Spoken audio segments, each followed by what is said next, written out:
బీహార్ కూటములకు సీట్ల సర్దుబాటు సవాల్గా మారింది. ప్రధాన కూటముల్లోకి కొత్త పార్టీలు వచ్చి చేరడంతో పోటీదారులు పెరుగుతున్నారు. పశుపతి పరస్ ఇప్పుడు ఇండియా గ్రూప్లో చేరి తనకు కొన్ని సీట్లు కావాలని అంటున్నారు. మరోపక్క కూటమితో సంబంధం లేకుండా నితీష్ కుమార్ తమ తొలి అభ్యర్థిని ప్రకటించారు. అది బీజేపీని ఇరకాటంలో పెట్టడమే అని భావిస్తున్నారు.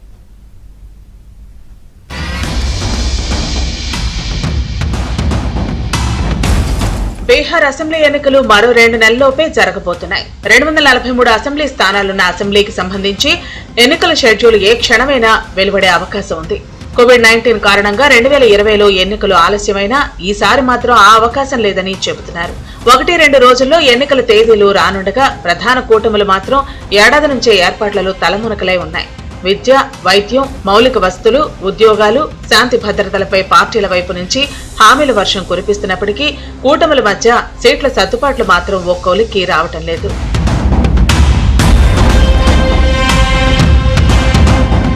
ఎన్డీఏ కూటమి ఈసారి ఎంతో ధీమాగా ఉంది. మోదీ నాయకత్వంలో క్లీన్ స్వీప్ చేస్తామని చెబుతోంది. ఈ నెల 15న జరిగే సభలో ప్రధాని మోదీ ఎన్నికల శంఖారావాన్ని పూరిస్తారని ఎన్డీఏ నేతలు ప్రకటించారు. का उद्घाटन करेंगे। सीमांचल हवाई नक्शे पे आ जाएगा। पूरे सीमांचल में खुशी की लहर है। बिहार में बहुत सारी एक रेल लाइन अररिया से गलगलिया सौंपने वाले हैं। पटना पूर्णिया एक्सप्रेसवे जो पटना से पूर्णिया 3 घंटे की दूरी पे होगा वो करने वाले हैं। नरेंद्र मोदी जी ने 11 साल के अंदर 14 लाख करोड़ रुपए बिहार को दिए हैं। बिहार के लोग उनसे बेहद प्यार करते हैं और पूर्णिया की जो रैली होने वाली है, इतनी बड़ी रैली बिहार के इतिहास में कहीं नहीं हुई होगी जितनी बड़ी रैली हो रही है।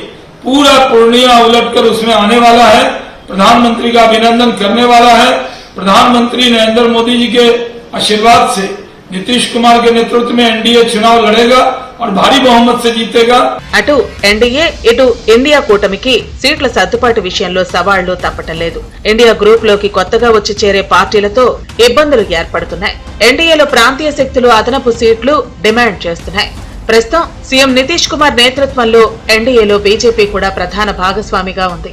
అందులో చిరాగ్ పాస్వాన్, జితన్ రామ్ మాంఘీ, ఉపేంద్ర కుష్వాహా తమ పార్టీలకు గరిష్టంగా సీట్లు కావాలని కోరుతున్నారు.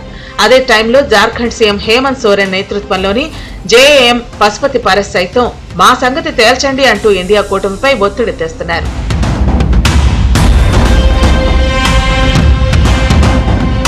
మహాకూటమి లేదా ఇండియా బ్లాక్ లో తొలుత తేజస్వి యాదవ్ నేతృత్వ ఆర్జేడీ, కాంగ్రెస్, 3 వామపక్షాలు, వికాస్శీల్ ఇన్నాస్ పార్టీ ఉండేవి. ఇప్పుడు జేఏఎం, ఆర్జేఎల్పీ వచ్చి చేరడంతో సీట్ల సర్దుబాటు సంక్లిష్టంగా మారింది. సీట్లు వదులుకునే విషయంలో తేజస్వి యాదవ్ కాస్త కఠినంగానే ఉన్నారు. కాంగ్రెస్ మాత్రం పట్టు విడుపులు పాటిస్తామని, కొత్త పార్టీలకు కొన్ని సీట్లు కేటాయిస్తామని చెబుతోంది. దీనిపై రాహుల్ గాంధీ దిశానిర్దేశం చేస్తారని ప్రకటించింది. అంటే త్యాగాలు చేయడానికి కాంగ్రెస్ పార్టీ సిద్ధమవుతుందని అనుకోవాలి. అయితే సీట్ల కేటాయింపులో కుల సమీకరణాలకు ప్రాధాన్యం ఇవ్వాల్సి ఉంటుందని ఆర్జేడీ చెబుతోంది.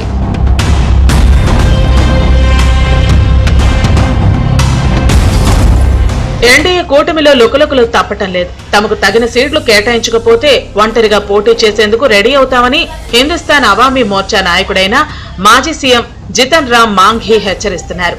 అదే టైంలో బీజేపీ కంటే 1 సీటును ఎక్కువగా కావాలని జేడీయూ కోరుతోంది.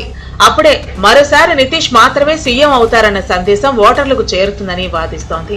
చిరాగ్ పాస్వాన్ డిమాండ్లను తాము పట్టించుకోబోమని, వాటిని బీజేపీ సెటిల్ చేస్తుందని జేడీయూ నేతలు వివరిస్తున్నారు. జేడీయూ తొలి అభ్యర్థి పేరును నితీష్ కుమార్ ప్రకటించారు. బక్సార్ జిల్లాలో రాజ్పూర్ రిజర్వ్ నియోజకవర్గం నుంచి సంతోష్ కుమార్ నిరాలా పోటీ చేస్తారని ఆయన తెలిపారు. మరి దానికి బీజేపీ స్పందన ఏమిటో చూడాలి.